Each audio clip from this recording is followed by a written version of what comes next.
সুপ্রিয় দর্শক শ্রোতা, আসসালামু আলাইকুম। আজকে এই ষাঁড় বাচ্চাটি আমি বিক্রি করি। তো বিক্রি করার পরবর্তীতে কত টাকায় বিক্রি করলাম এবং কেমন দামে কেনা ছিল, কতটুকু লাভ হলো, বিস্তারিত আপনাদের সঙ্গে শেয়ার করছি।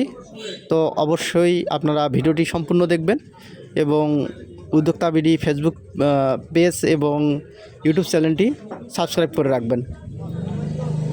তো সুপ্রিয় দর্শক শ্রোতা, এখন হচ্ছে যে সকালবেলা মূলত গরুগুলোকে দানাদার খাবার খাওয়ানোর পরবর্তীতে হচ্ছে যে গোসল করিয়ে দেই।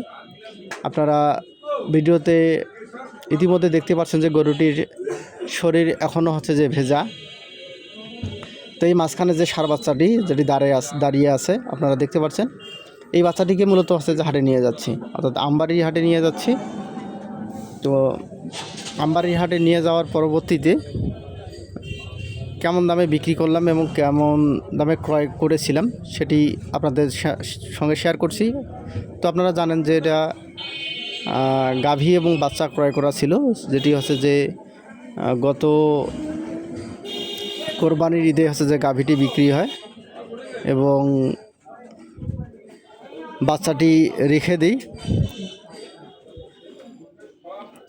তো রেখে দেওয়ার পরবর্তীতে খরচ সহ সব কিছু বাদ দেওয়ার পরে এই ষাঁড় বাচ্চাটি আমার মূলত অবশিষ্ট ছিল 19,000-এ, অর্থাৎ 19,000-এ কেনা দাম পরে গাভীটি বিক্রি করার পরবর্তীতে আপনারা দেখতে পাচ্ছেন যে এখন হাটের মধ্যে। তো আজকে বিক্রি করলাম এটা 35,000 টাকা। তো দেখতে পাচ্ছেন যে এটা আমবাড়ির হাট। তো আমবাড়ির হাটে বিক্রি করলাম।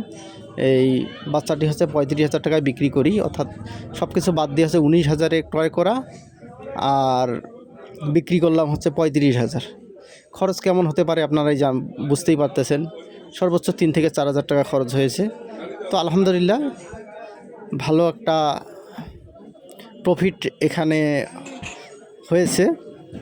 তো সুপ্রিয় দর্শক শ্রোতা, আজ এ পর্যন্তই। আপনারা সকলে ভালো থাকবেন এবং খামার সম্পর্কিত বিভিন্ন তথ্য পেতে অবশ্যই উদ্যোক্তা বিডি ইউটিউব চ্যানেল এবং ফেসবুক পেজটি ফলো দিয়ে রাখবেন।